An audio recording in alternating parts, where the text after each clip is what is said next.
Nuevamente estamos en el libro de Pedro, Primera de Pedro, capítulo 2.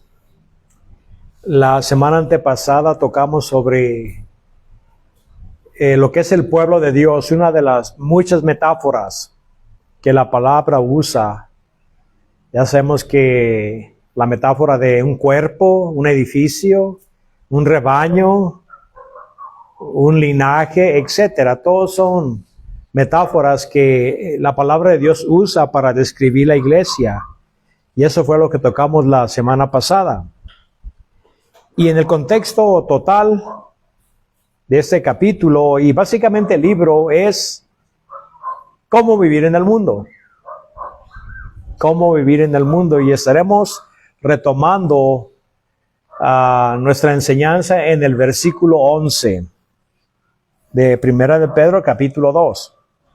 Pero antes de comenzar, oremos. Querido Padre Celestial, te damos gracias, primeramente por este día. Gracias, Padre, que nos diste la energía para poder levantarnos y para poder apreciar las maravillas de este mundo, Señor. Y que nos mantuviste vivos para estar aquí. Señor, yo pido que esta tarde nos hables. Tu pueblo desesperadamente necesita oír y escuchar tu voz, Señor. El mundo habla muy fuerte y son demasiadas las fuentes que hablan más fuerte aún que tu palabra, Señor. Y tu pueblo está sediento, está hambriento del conocimiento de tu palabra, Señor. Ciertamente el hombre no vivirá de pan solamente, sino de toda palabra que sale de la boca de Dios. Llénanos de tu palabra, Señor, y danos el poder para poder implementar, poner por obra estas enseñanzas, Señor, para que tu pueblo sea y haga una diferencia en este mundo. Gracias, Padre, glorifica tu nombre en el bendito nombre de Jesús. Amén. Ok, entonces este libro, yo lo miro como un libro práctico. No voy a decir que Pedro es un gran teólogo. Yo lo que puedo leer de Pedro, no lo miro como un gran teólogo, ni a Santiago. Pero sí miramos a Pablo como un gran teólogo. De hecho, la revelación del misterio de la iglesia y del arrebatamiento se le dio a Pablo. Él sí era plantador de iglesias, pastor, maestro, evangelista, apóstol. Fue un hombre muy bendecido por Dios. Y que es único y no habrá otro Pablo, así como no va a haber otro Moisés. Pero Pedro no es muy conocido por su teología. Ahora, para hacerle justicia, Pedro, él era un pescador. Él no fue educado en las academias de Jerusalén, como lo fue Pablo. Pablo, su escuela fue a los pies de Gamaliel, el rabino más prestigioso de aquella época y muy respetado.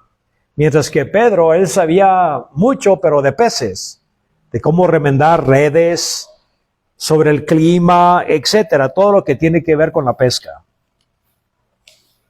Conocía al Señor, pero no era un gran teólogo. Pero lo que me gusta de Pedro aquí en su carta es de que es un libro muy práctico.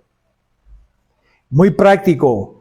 La mitad de la enseñanza de Pablo era, por ejemplo, los Efesios, 3 capítulos de teología y 3 de aplicación. De hecho, son 4 de enseñanza y 2 de aplicación. Yo lo llamo, pues, una predicación expositiva, donde se lee el texto, se predica el texto y se aplica el texto.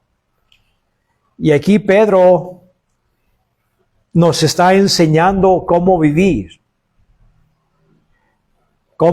en este mundo.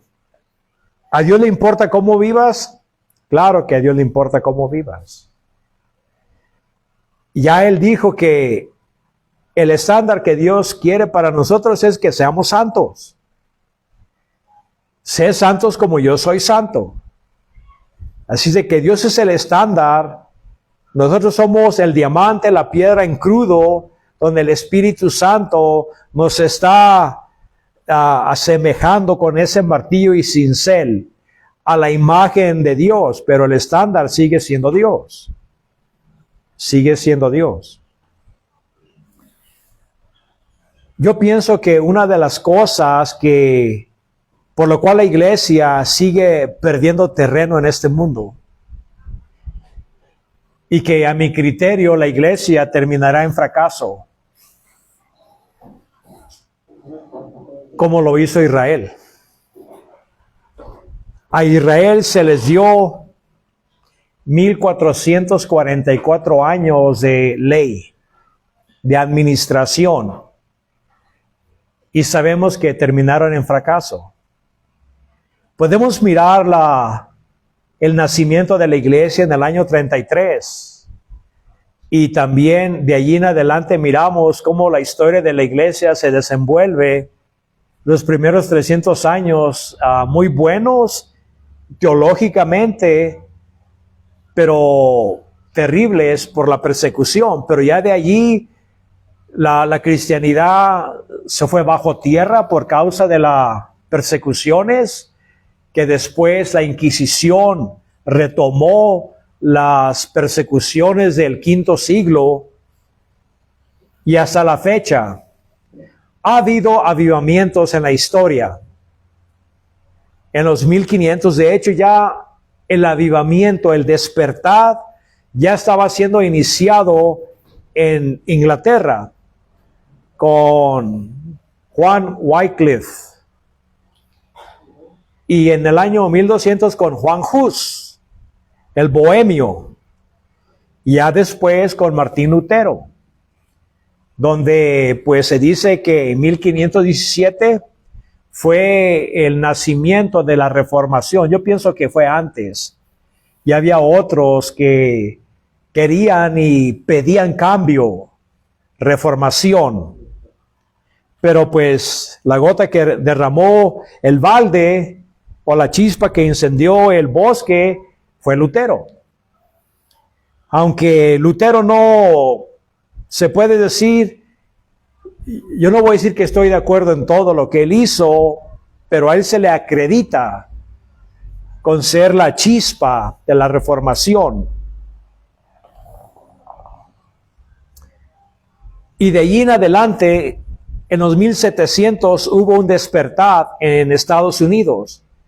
Lo hubo en Inglaterra con unas personas llamadas los hermanos Wesleys, que iniciaron el movimiento metodista.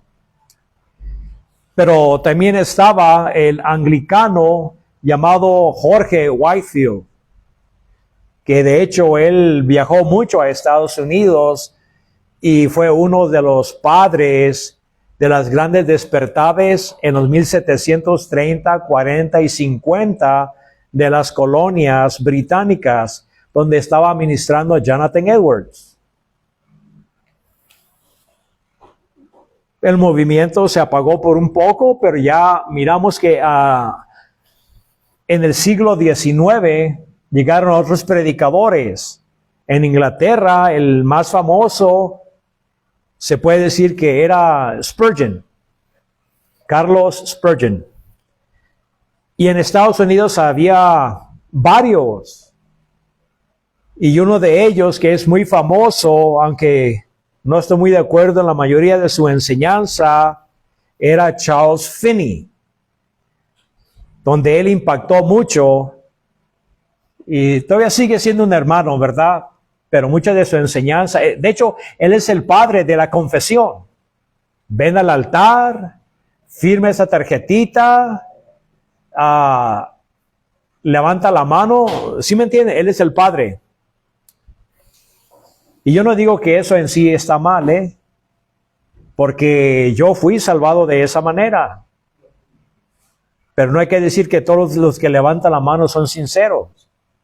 Pero tampoco vamos a decir que los que levantan la mano no todos son sinceros.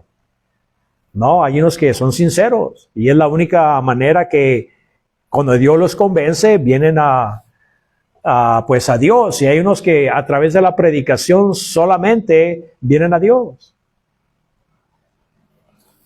Pero ya de allí comienza el movimiento racionalista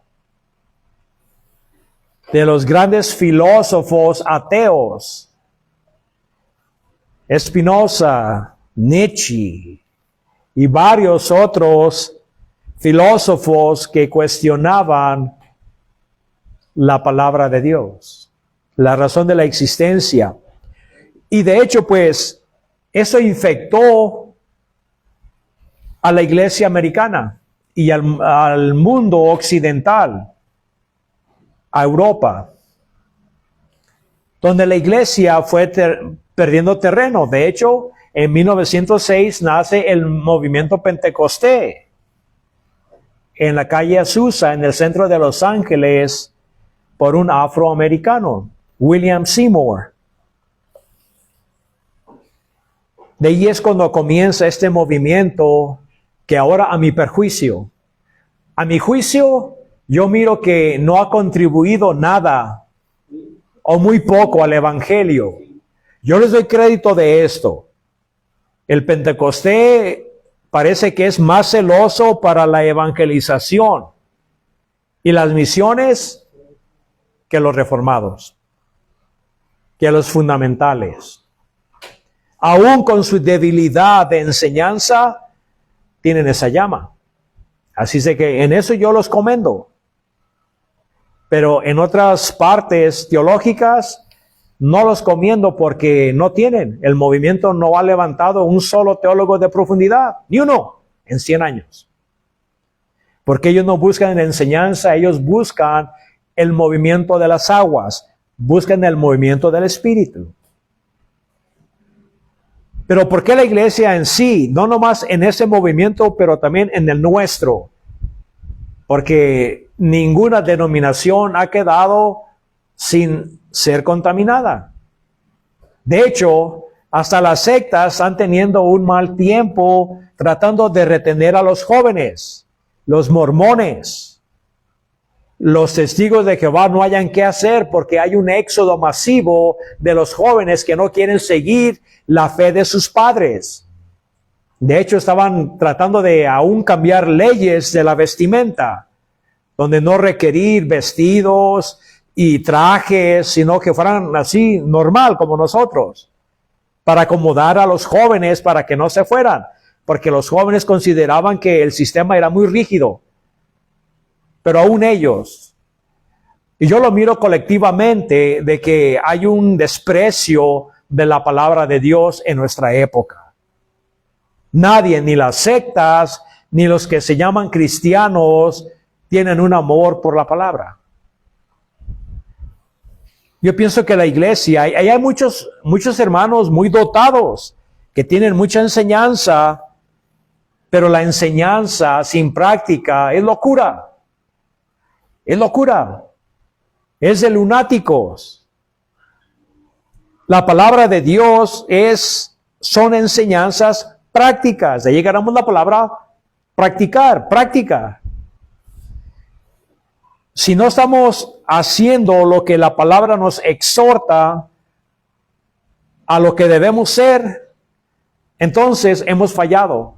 No estamos entendiendo la palabra de Dios correctamente.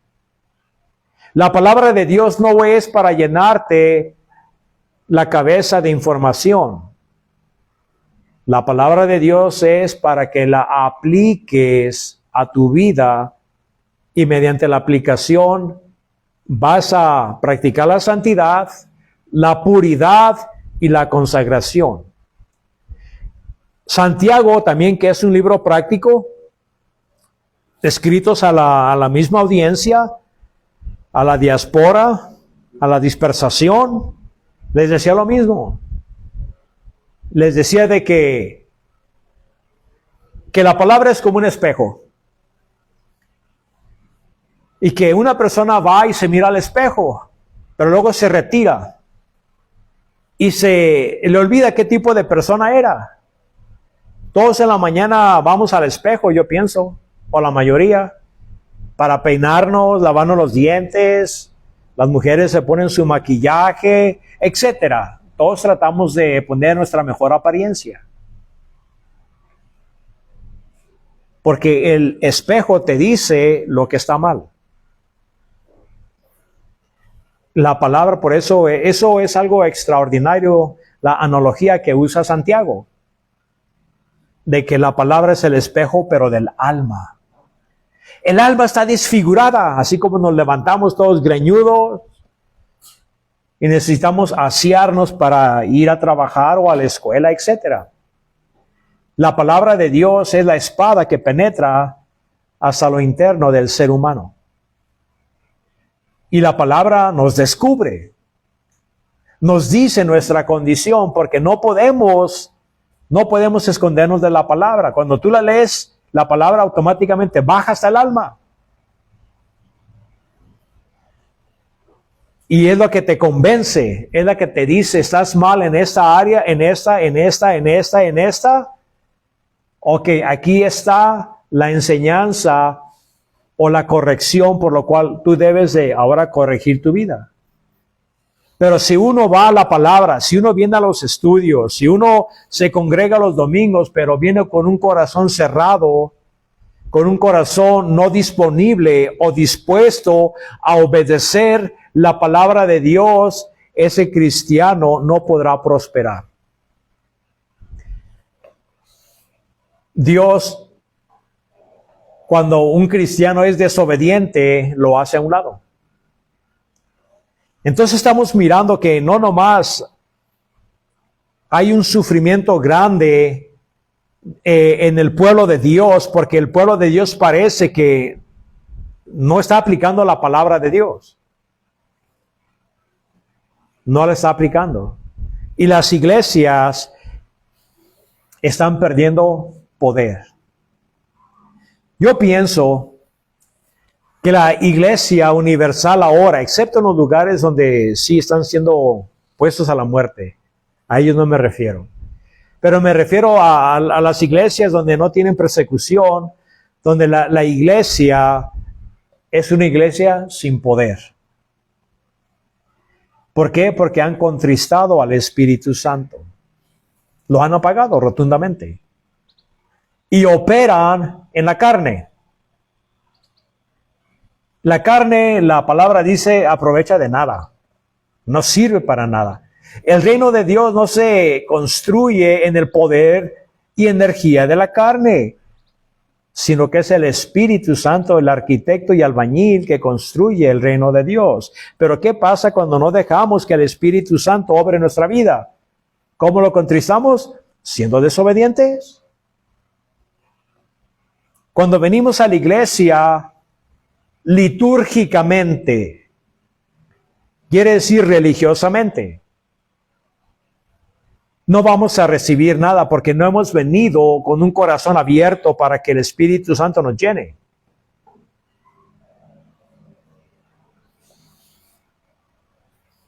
La iglesia tiene que venir con un corazón abierto y es como un cultivo donde la tierra es volteada para que la palabra de Dios tome raíz.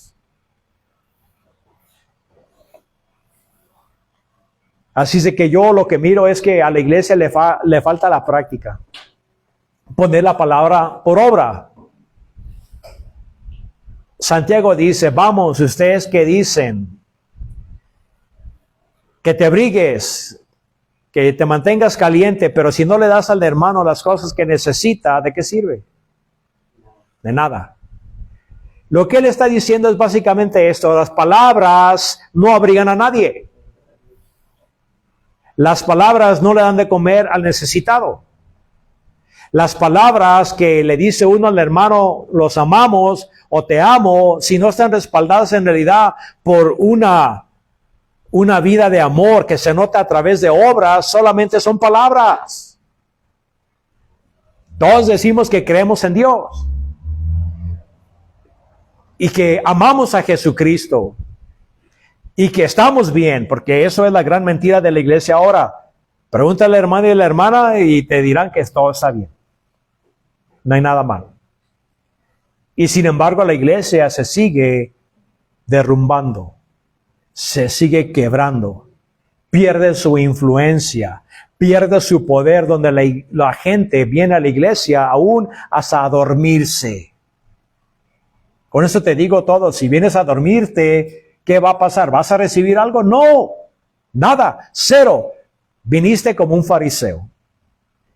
Dios no quiere hipocresía. Él dice que tenemos que poner la palabra de Dios por obra. Él dice que Él desea obediencia, no sacrificio.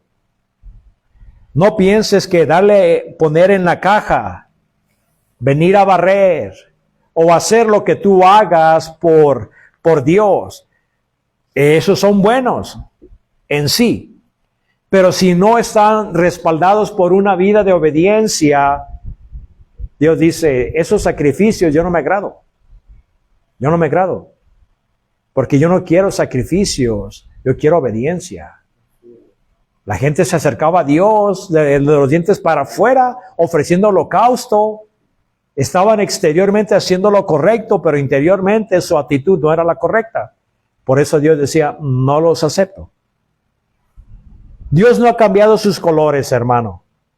Lo que Dios quiere de nosotros es de que ahora vivamos. De que vivamos. Dios no quiere remordimiento. Tal vez nos llegue la enseñanza un poco, nos damos golpe de pecho y hasta allí llega. Pues al pie de la cruz, Cristo estaba suspendido entre el cielo y la tierra. Y si tú lees, se me hace que es Mateo, la gente se daba de golpes en el pecho, y luego el texto dice, y se fueron a su casa. Es todo. No hicieron nada. Y así también, muchas veces la palabra del Señor nos exhorta, nos convence, nos confronta y nos duele, pero salimos de la iglesia y somos las mismas personas que como entramos. Nos dolió poquito, pero no fue suficiente para que alterara o cambiara nuestra manera de vivir. La iglesia necesita poder. La iglesia necesita regresarse a las Escrituras y obedecer. Dios requiere obediencia.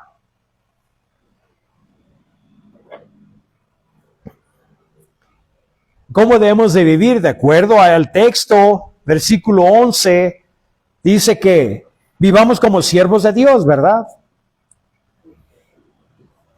Y cuando ellos hablaban de siervos, es todo el tiempo esclavos.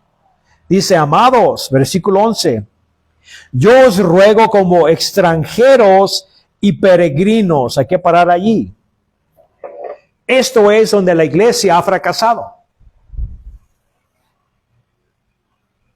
La iglesia al inicio, de hecho, ya para tal vez 20 años, 33, 43, 53, 25 años, ya habían impactado todo el Imperio Romano. Donde la gente se quejaba, aquellos que trastornan al mundo han llegado aquí también. Nosotros no trastornamos a nadie, hermanos, más que a nosotros mismos. No estamos impactando este mundo porque el celo para el evangelio se ha terminado en los creyentes. Porque un creyente que no aplica los principios bíblicos, ¿será un evangelista? ¿Será un predicador? Pienso que no. Claro que no. Cuando los cristianos se desconectan de Dios, el deseo para la evangelización se desvanece, se pierde.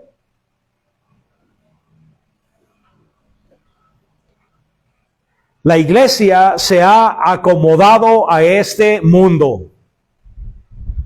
Todo el tiempo ha habido libertinaje. Cierto en Roma, ¿verdad? Había todo lo que tú quisieras. Pero ya vamos a decir hace 200 años, la gente se levantaba temprano y se acostaba temprano. No había televisión, no había celulares, no había radio. Pues la gente básicamente estaba como aislada en ranchos. Cuando la gente se une es un desastre. Por eso Dios los desparramó. Pero de poco a poquito la población fue aumentando. Donde la población es malo. Cuando la gente se junta, es malo. Por eso tú puedes mirar que en las grandes ciudades hay mucha maldad. Y ahora ya está en los ranchos. Hay mucha maldad. ¿Por qué? Porque el mundo ya no se ha escapado. Porque antes no tenían la información para que los contaminaran. La gente tenía otro tipo de actitud. Ahora no.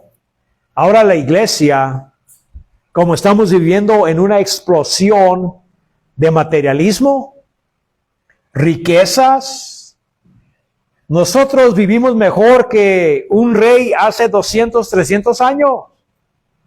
Aún que Salomón. Tú tienes un asiento en el baño donde vas, haces tu necesidad, le bajas y ya se fue. Los reyes, aún con todo su oro, con toda su plata y sus ejércitos, no tenían este privilegio. Las almohadas que tú tienes están más suaves que la que ellos tenían. Todo es mejor. Ahora tú no tienes que ir y caminar por kilómetros o millas para ir a la iglesia. Ahora te levantas, prendes tu carro y te vas a la iglesia. No tienes que caminar. No tienes que irte en una carreta o nada de eso. Ahora ya todo es fácil. Antes la gente nomás se pasaba 20 años con una túnica. ¿Cuántos cambios de ropa tienes? Las mujeres, ¿cuántos zapatos tienen? Porque parece que hay un problema también con las mujeres que tienen mucho, no sé, les gustan mucho los zapatos. Y a nosotros los hombres, la ropa. Así es de que ahorita hay una abundancia de materialismo. Ahora ya las casas tienen aire central, aire acondicionado, tienen agua calientita para bañarte, paneles solares, etcétera. Estamos viviendo en lujo.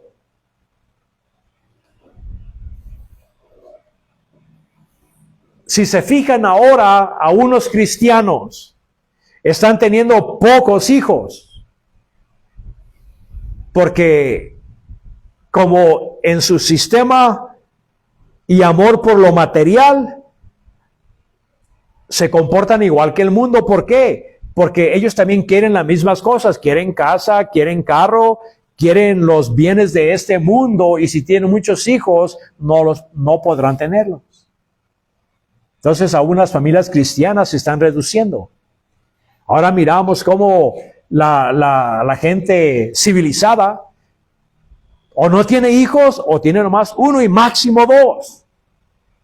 ¿Por qué? Porque su amor, su afán al materialismo ya no le permite tener hijos. Porque si tienen hijos ya no van a poder vivir en opulencia.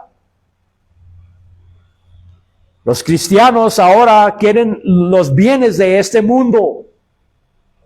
No de embalde, Cristo decía que no estemos afanados por qué vamos a comer, qué vamos a beber, qué vamos a vestir. Dice, porque los paganos buscan esta cosa. ¿Por qué le tiene que decir a aquellos creyentes que no se afanaran si no fuese posible afanarnos? Claro que nos afanamos. Sin embargo, la palabra de Dios dice que primero busca el reino de Dios y su justicia y todo se te será añadido. El problema es, no queremos vivir por lo que Dios nos da, por la provisión de Dios. Porque nosotros no creemos que Dios nos va a dar lo que el mundo nos quiere dar. Dios es un mal patrón. Él no me va a dar lo que yo quiero. Por eso las iglesias de la prosperidad que se les promete el cielo y la tierra en este mundo están llenas hasta reventar porque tienen un Dios, un genio en la lámpara. Pero donde no se predica este evangelio, aún esos creyentes ponen su fe, ponen su mirada en las cosas de este mundo. Cristo dijo, no puedes servir a Dios y a Mamón.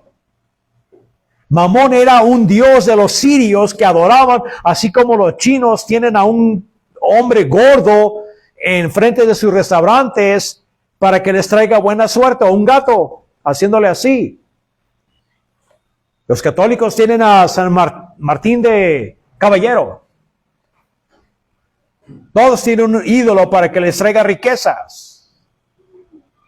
¿Saben qué, hermanos? La iglesia no está contenta con la provisión de Dios. Por eso ahora no estamos levantando pastores, maestros, evangelistas. No estamos levantando gente que se quiera levantar, como muchos que he mirado. Bueno, no he mirado personalmente, pero he escuchado de las historias de ellos, cómo toda la familia vende la casa, vende los carros y nos vamos a ir a donde el Señor nos está guiando. Los cristianos no piensan de esa manera. Los cristianos de allá abajo, de allá abajo, de allá, de todos lados, ellos están pensando de que tú vas a levantar evangelistas porque ellos no pueden, y tú estás pensando de que ellos van a levantarlo porque tú no quieres. ¿Por qué? Yo irme a la selva en ese calorón, con los zancudos y esa agua puerca, con esa gente que apesta a diablo. Yo no, yo soy cristiano. Yo soy cristiano, pero soy civilizado. Cuando nuestra nariz, cuando nuestros intereses se interponen con las almas de la gente, algo está mal con la iglesia. ¿Y saben qué es? El amor al materialismo. ¿Sabes qué? No puedo ir a la iglesia porque estoy trabajando. ¿Sabes qué? No puedo ir a la iglesia porque voy a estudiar. Puras excusas. Y el reino de Dios no se construye porque el hombre está tan interesado en su vida materialista que no tiene tiempo para Dios. Por eso la iglesia sigue perdiendo terreno, sigue perdiendo influencia en el mundo, porque la iglesia se ha acomodado a este siglo. Y tú piensas que las palabras de Cristo, que no puede servir a Dios y a Mamón, que tú vas a ser la excepción. Y todo el tiempo me choca esto. Abraham era rico. Lot era rico, sí, pero ya miraste lo que le pasó en Sodoma. Es que Job era rico. Ponen 2, 3 ejemplos de la Biblia, pero nunca ponen a Jesucristo, nunca ponen a Juan el Bautista, nunca ponen a los profetas que andaban en cuevas vestidos con vestimentas ásperas de camello, siendo perseguidos, destitutos. No miran Elías, que Dios vivía por la providencia de Dios, los cuervos le daban de comer. A ellos no los citamos, porque no es para nuestro interés corporal. No nos interesa eso porque no me va a beneficiar a nadie. Voy a citar lo que me conviene. Por eso aquí la palabra nos vuelve a recordar que tú eres un peregrino. Os ruego, no nomás está insistiendo, está rogándoles como extranjeros y peregrinos. ¿Quién te dice que este mundo es tu casa? Muchos ya se han acomodado en este mundo y lo único que quieren es más casas, más carros, más dinero, más placeres, más ranchos. Eso es lo que ahora estamos levantando, hermanos. Los jóvenes de las iglesias, ahora los jóvenes se meten a estudiar, agarran una carrera, sus padres se esfuerzan para mandarlos para que sean exitosos en esta vida, pero nunca les dicen, hijo, primero busca el reino de Dios. No, yo te voy a financiar para que seas exitoso y te acomodes en este mundo. Sé algo porque yo no fui nadie. ¿Y qué tiene que no seas nadie? Si eres hijo de Dios, eres hijo de Dios. ¿Quién te dice que vales por lo que tienes? Tú no vales por lo que tienes, vales por lo que Dios dice que eres. Eres hijo de Dios. Tengas dinero o no tengas dinero. Por ello miro que los padres están haciendo eso. Mandan a sus hijos a las escuelas para catedrearlos, para educarlos, pero solamente para que vivan mejor que tú. Eso es lo que le está enseñando a la iglesia. Por eso la iglesia sigue perdiendo terreno, porque la iglesia se ha olvidado de que somos peregrinos. Somos extranjeros en este mundo. No tenemos que hacer eso, hermanos. Y no es Pedro en sí hablando, es el Espíritu de Dios. Y nos tiene que recordar vez tras vez, tras vez, tras vez. Porque nuestra naturaleza pecaminosa, como decía Agustín de Hipona, que estamos propensos de alejarnos de aquel que nos amó. Nosotros tenemos una inclinación mayor hacia este mundo, a lo que el mundo nos puede dar ya. Porque todo es ya. Yo no puedo esperar el tiempo de Dios. Lo necesito ya. Satisfacción, gratificación instantánea. Satanás le puso los bienes a Cristo a los pies. Mira, todo esto se me ha dado. Si te postras y me adoras, te los doy. ¿Cuántos cristianos no están en ese altar? Que están adorando a Satanás indirectamente porque están siendo bendecidos, si se puede decir de esta manera, por Satanás, pero con la condición de que no vayas a la iglesia. No leas la palabra de Dios. Acuérdate, estás cansado. No vayas a los estudios de Biblia. ¿Sabes qué? Son hipócritas. No vayas. No hay nada mal con que seas un cristiano de sofá. No hay nada mal que tú asistas a la iglesia a través de la televisión. Porque ahora ya los predicadores salen en la televisión. Ahora no te tienes que congregar en ningún lugar. No. Todo es válido. No me juzgues. Hermano, la iglesia tiene que despertar. Y yo pienso, como les he dicho, que la iglesia terminará en fracaso. Yo no pienso que... Yo sé que hay una enseñanza, la teología del dominio, donde muchos evangélicos dicen que la iglesia va a traer el reino de Dios a este mundo. No estoy seguro, porque la teología del pacto también hay diferencia. No sé si uno de ellos también crean de que el evangelio va a ir, se puede decir como la levadura, trabajando, va a entrar en escuelas, instituciones, gobiernos, y últimamente el que va a traer el reino es la iglesia, no Cristo. Ya Cristo viene a recibir el reino que la iglesia estableció. Ustedes miran que estamos estableciendo el reino de Dios. Por favor. Solo un ciego no puede darse cuenta. Hermano, la iglesia pierde terreno. Por eso Cristo dijo, cuando el Hijo del Hombre regrese, ¿encontrará fe en la tierra? ¿Encontrará fe? La palabra también dice, yo sé que el contexto es Apocalipsis, pero cuando, de todos modos, la apostasía viene, que muchos, dice la palabra, que apostatarán de la fe, prestando atención a enseñanzas de demonios. Estamos en tal tiempo donde ahora la iglesia sigue el viento, sigue fantasías, sigue movimientos no bíblicos. Y la iglesia pierde terreno. Ya la iglesia ahora ya no sabe lo que cree. Esto es increíble, hermanos. Les ruego, como extranjeros y peregrinos.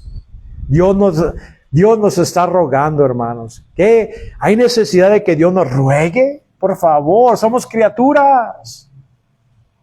¿Cómo se rebaja el Creador a decirle les ruego? Cuando Él le puede decir les exijo. Les exijo como Señor, Salvador y como Dios que se sometan a mis leyes. Les ruego como extranjeros y peregrinos, ¿qué tenemos que hacer para no caer en la trampa del materialismo y asentarnos en este mundo? Que te abstengas. Ahí no te dice, yo te voy a abstener.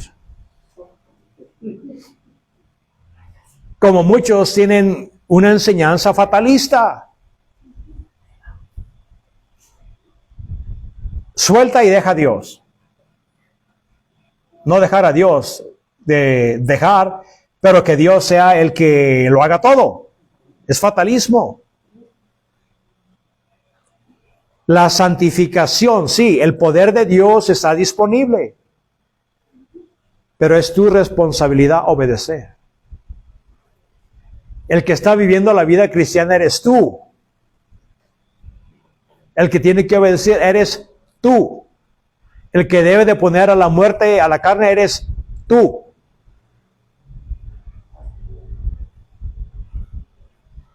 A veces decimos, Señor, quiero más de ti. Y dice, no, yo quiero más de ti. Yo te he dado todo. Mi espíritu no se da con medida. Pero tú me estás dando tu vida con medida. Yo no soy el problema, tú eres el problema. Y tenemos que reconocer esto. En la santificación no es monergístico, es sinergístico. Lo que quiere decir que Dios necesita que tú obedezcas. Él te dice, ven por este camino y tú vienes y vas. Ve por aquel y para allá va. Pero nunca te dice, ¿sabes qué? Te voy a levantar y te lo voy a traer para acá y te voy a levantar y te voy a llevar para allá. Dios no te dice eso. ¿Por qué? Porque Dios nos dio voluntad también. Y Él quiere que ejerzas tu voluntad para obedecer.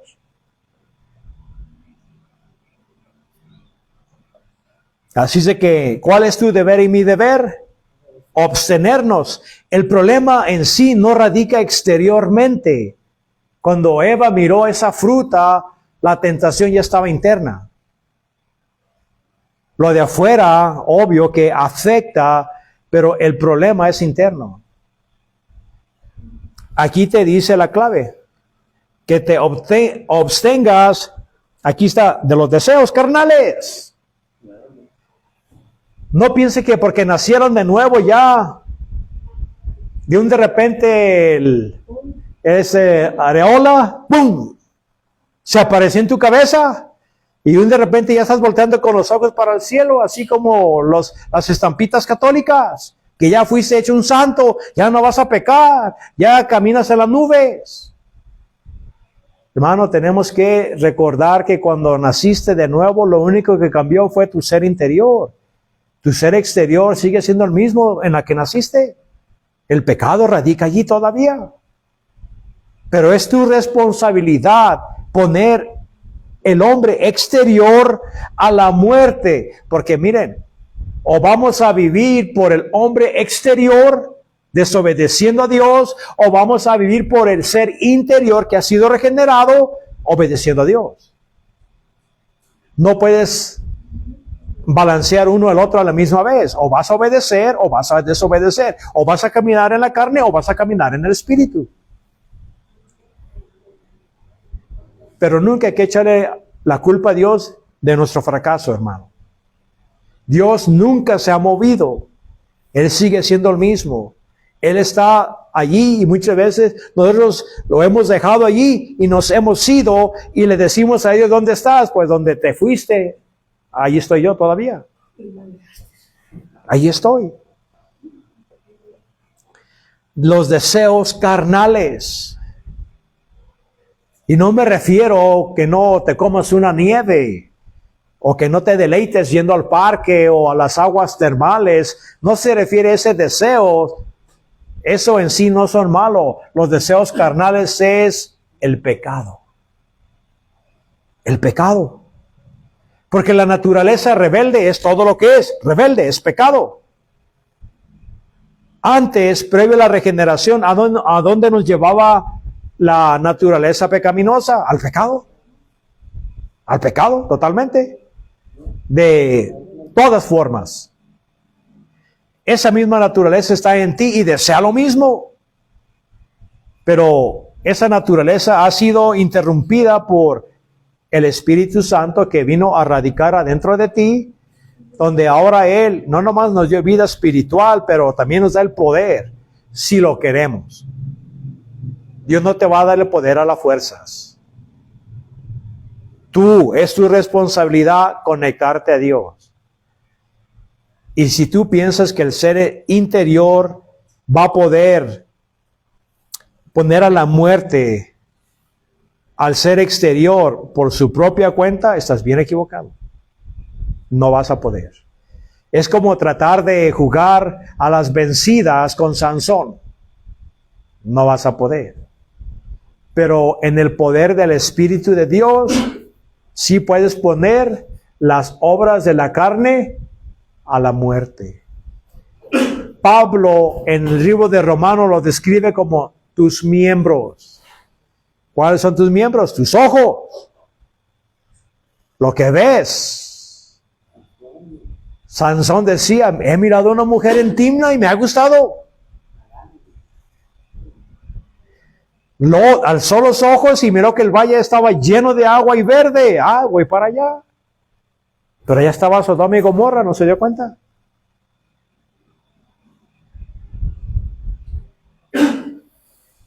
La práctica, tus pies, ¿a dónde te llevan?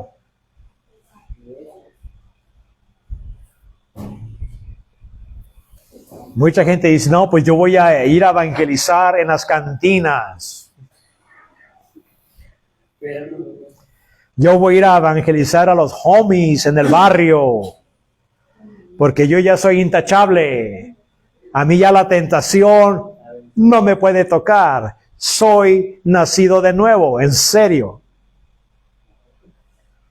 No, tus manos pueden todavía robar. Tus pies te pueden llevar a donde no tienes que estar. Tus ojos te hacen voltear a donde no debes ver. Tu lengua te hace decir cosas que no debes de decir. Esos son los miembros donde el pecado manifiesta, porque el pecado en sí, esa ley, no se puede notar a menos de que tú hagas un hecho, un acto. Yo soy ladrón, pero no vas a mirar que lo sea hasta que te robe tu suero. Por eso, hermanos, eso es nuestra tarea.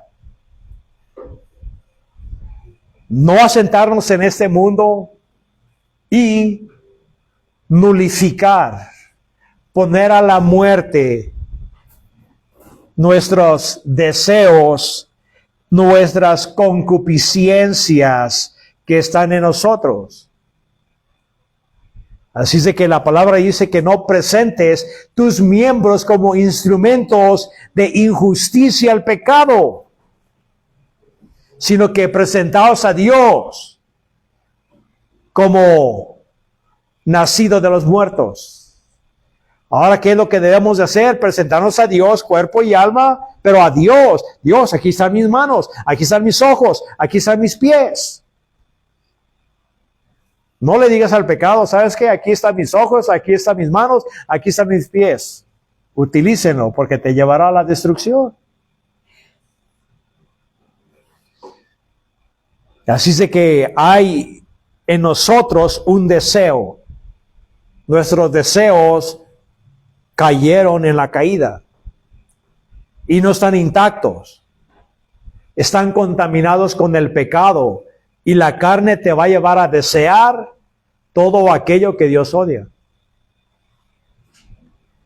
Hay cosas en sí que no son malas. ¿Desear una casa para vivir es malo? No. Pero cuando ese deseo se transforma en avaricia, donde vas a abandonar las cosas de Dios para obtener eso, entonces se vuelve malo. No, lo que tenemos que hacer es esperar los tiempos de Dios. Dios se va a proveer. No tenemos que abandonar las cosas de Dios para obtener lo que nosotros queremos. Tenemos que negarnos a nosotros mismos. Y eso es lo mismo que decía Jesús. ¿Quieres ser mi discípulo? Ok.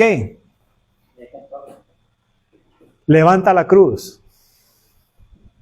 Y ya la gente ya sabía lo que la cruz representaba. Era un símbolo de muerte. Y ven en pos de mí. ¿Estás dispuesto tú a dar la vida por Cristo?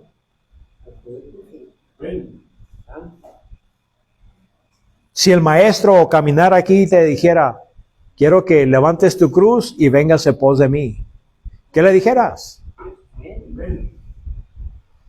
Oh, espérate, Señor. No, Señor, espérate. No hay que ser tan fanáticos. Acuérdate que yo tengo una vida. Yo tengo planes. Yo quiero lograr mis propósitos. Yo tengo un futuro que yo tengo en mente de las cosas que yo quiero hacer. No me pidas eso. Y aunque, pues, yo sé que es una ilustración cruda, pero en realidad es lo que es, hermano.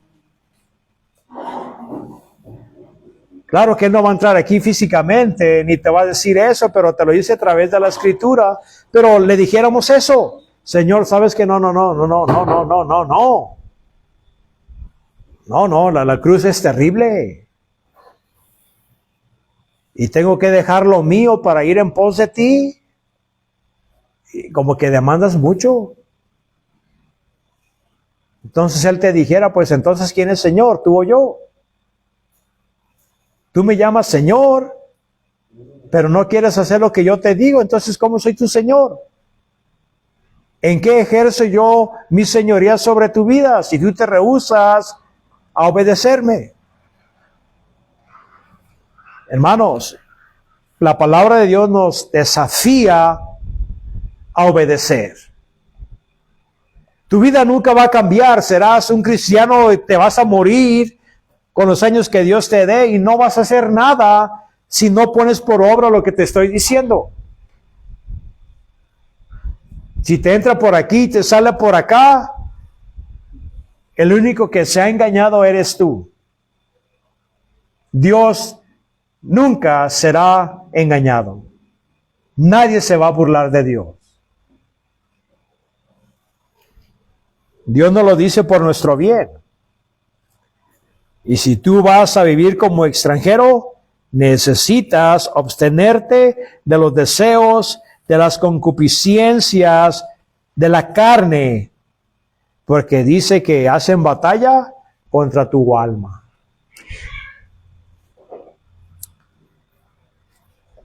En el libro de Gálatas,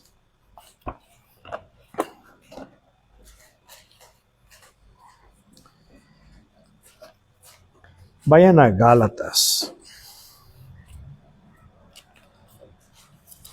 capítulo 5.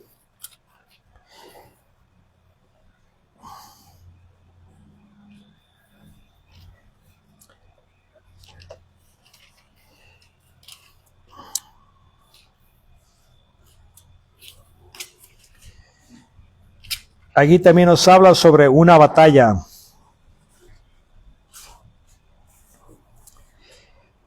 Bueno, vamos del 5:16.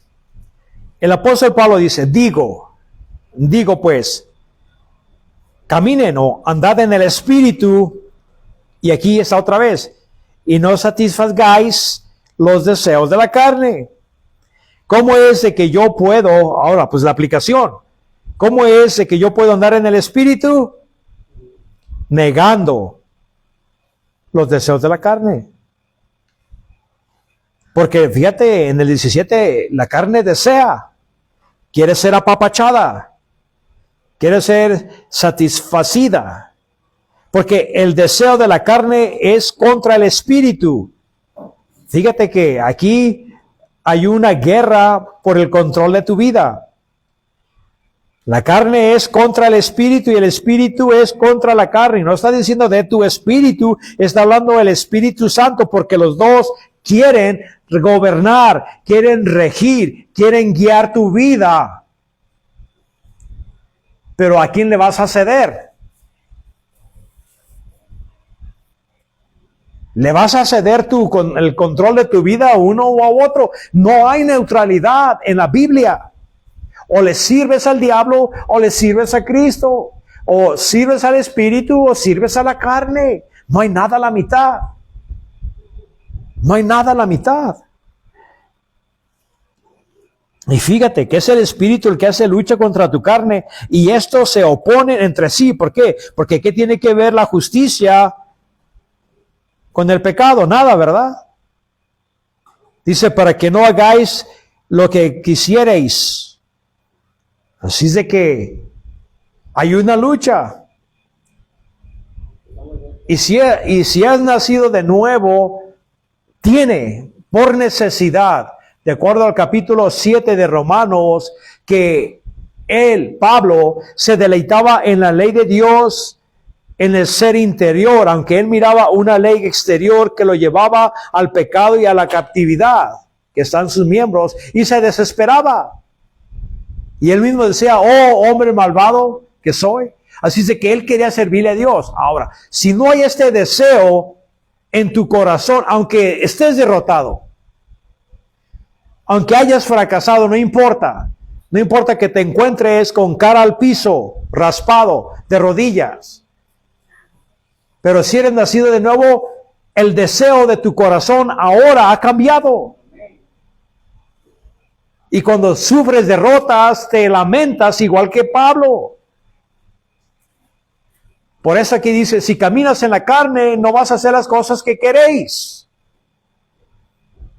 ¿Cuántas veces, hermano, no hemos dicho, ahora voy a hacer esto, ahora voy a orar más, ahora voy a leer más, voy a evangelizar más, voy a aplicar la palabra de Dios más a mi vida, voy a hacer muchas cosas, voy a voltear una página nueva en mi vida y terminas en fracaso. ¿Y saben por qué? No fue el espíritu el que fracasó. El que fracasó fuimos nosotros porque nos fuimos con el deseo de la carne. Y la carne te llevará al fracaso. No vas a hacer lo que queréis.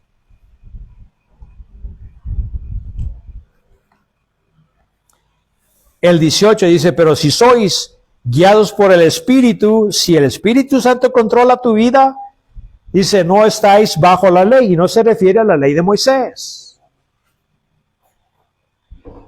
No se refiere a todos los ritos. Y yo no digo que desobedezcamos los 10 mandamientos, no. La ley moral sigue vigente. No te justifica, obvio, ni te santifica, pero es un estándar. Pero aquí no se refiere necesariamente a la ley de Moisés, se refiere a la ley del pecado. Si el Espíritu Santo controla tu vida, no vas a obedecer la ley del pecado. ¿Y cuáles son los pecados que inafortunadamente muchos cristianos cometen?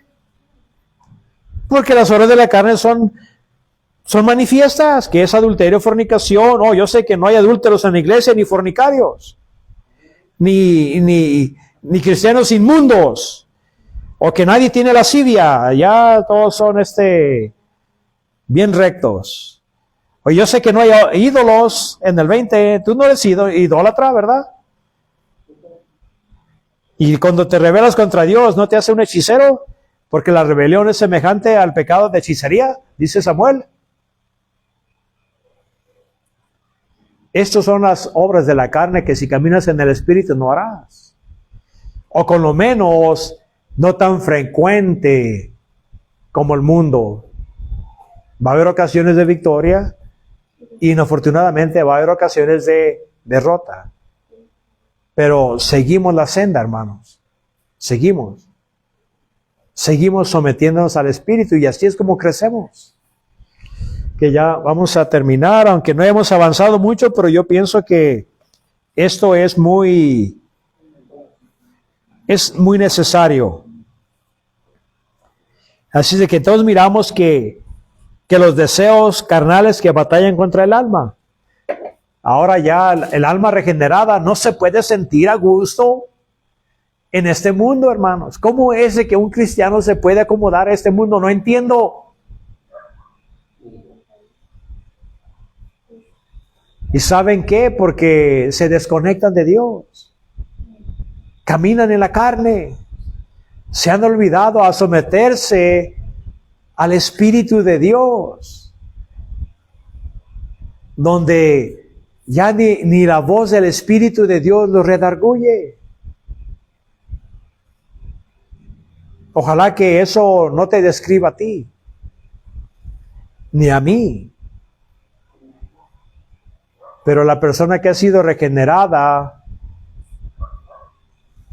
hay algo en él, que es la chispa del Espíritu Santo, que anhela obedecer. Si no tienes ningún deseo de obedecer, no eres parte del reino de Dios. Así de sencillo. Porque no ha habido un cambio en tu corazón. Todo cristiano, aunque imperfecto, aunque derrotado, como he dicho, si ha nacido de nuevo, tiene el deseo de agradar a Dios. Y yo puedo notar, hermanos, que los religiosos no están frustrados. La gente en el mundo no está frustrado por las cosas de Dios. Pero el cristiano sí vive en frustración cuando no obedece a Dios. Porque el verdadero cristiano sabe que no encaja ya, pero tampoco está caminando con Dios. Y es una frustración, hermanos. No sé si ustedes han notado en su vida. Yo sí la he notado en mi vida, de que pues uno quiere agradar a Dios y no todas las cosas le salen como uno quiere. Porque a veces el deseo humano caído me hace desconectarme de Dios y controla mi vida. Y tengo que despertar y decir, no, me he desviado. Necesito regresar otra vez a la comunión con Dios. ¿Por qué? Porque el mundo no me satisface. Pero tampoco estoy conectado a Dios. Así es de que es de ser lo más miserable. Porque ni en el mundo, ni con Dios. En el limbo. ¿Quieres paz para tu vida? ¿Quieres la comunión de Dios? Entonces obedece a lo que se te dice. ¿Quieres cambio en tu vida? O si tú quieres quedarte como estás, sal de la misma manera que entraste. Y sigue tu rutina. Porque la palabra dice que vamos de fe en fe y de gloria en gloria. Si tú quieres quedarte estancado, la culpa es tuya. La culpa es tuya. Y no nomás eso, estamos hablando del problema ahora temporal.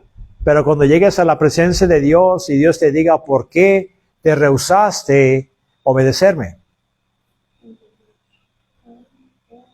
Yo te mandaba que hicieras esto, porque muchos cristianos dicen, no, es que mira, yo ya no tomo. Yo ya no ando en las cantinas. Yo ya no ando de fornicario ni eso. ¿Qué acaso Dios no se agrada en esto? Sí, ok, sí. Cuando uno se aleja del mal, Dios se agrada. Pero esas son obras de comisión. ¿Y qué de la omisión? ¿Y qué de lo que Dios te dice? Evangeliza. Eres mi representante. Haz esto. Haz lo otro. Visita a los huérfanos, a las viudas. Ve al hospital. Cuando estés disponible y mires que mi Espíritu Santo te guía para hacer cierta cosa, obedéceme. Así es que hay pecados también de omisión, que sabemos que hacer el bien, pero la palabra dice que el que sabe hacer el bien y no lo hace, a él es pecado. Dios nos manda, hermanos, a que nos abstengamos, pero que también hagamos. Porque si uno no hace lo que se le dice, pues también es pecado. Y es como hacer lo que nos dice Dios que no hagamos. Es lo mismo. ¿Quieren vivir como siervo de Dios en este mundo? Bueno, no te conformes a este mundo, la palabra dice. Y segundo, niega tu naturaleza pecaminosa. Pon a la muerte. Ya no dejes que reine en tu vida. No la dejes. Y mirarás que tu vida va a ser transformada. Y no nomás va a ser transformada, vas a recibir, bueno, es galardones en el futuro, pero vas a recibir bendición en esta vida también. Sí, hermano, nos falta mucha fe. Y hay que esforzarnos. Ahora, si no lo hemos hecho, hay que hacerlo. Hay que decidir, ¿sabes qué? Ahora yo me propongo hacer lo que la palabra del Señor manda de mí. Aunque débilmente, tomaré un pasito. Y si puedo, dos. Y si me tropiezo, me levantaré y seguiré. Es cuestión de proponerse uno, hermano. Propónganse. Pongan por obra la palabra de Dios para que sean transformados y sean o impacten este mundo. Dios les bendiga.